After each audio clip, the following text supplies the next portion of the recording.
Aujourd'hui, je vais vous parler d'un mot, la procrastination. C'est un mot bien compliqué pour dire un phénomène très simple.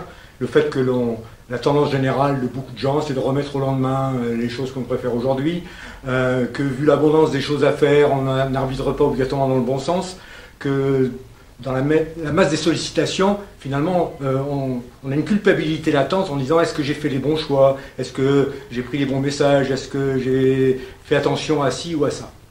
C'est un phénomène psychologique, connu de tous.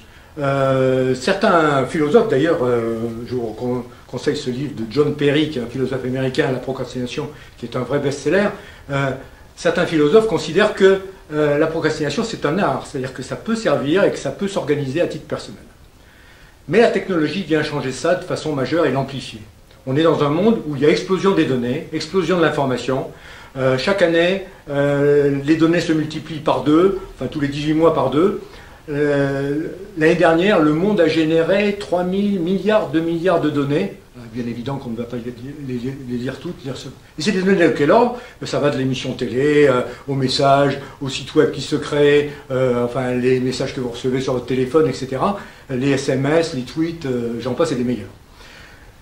Parmi l'ensemble de ces données, quelles sont les conduites que l'on peut avoir? Il faut savoir que l'esprit humain a ses limitations et qu'en réalité, les psychologues disent qu'on ne peut pas recevoir en moyenne plus d'une information par seconde au niveau cognitif.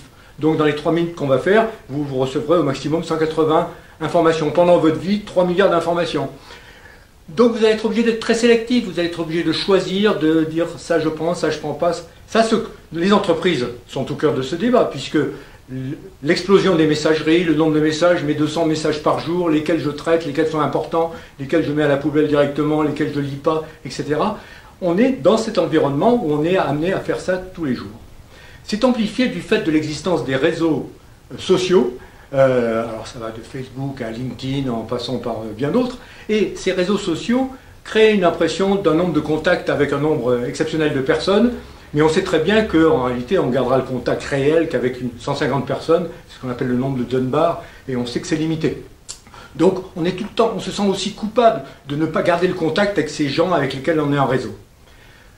S'il y a un seul message sur tout ça, il faut laisser tomber les culpabilités sur ce point. C'est une des conséquences du monde moderne.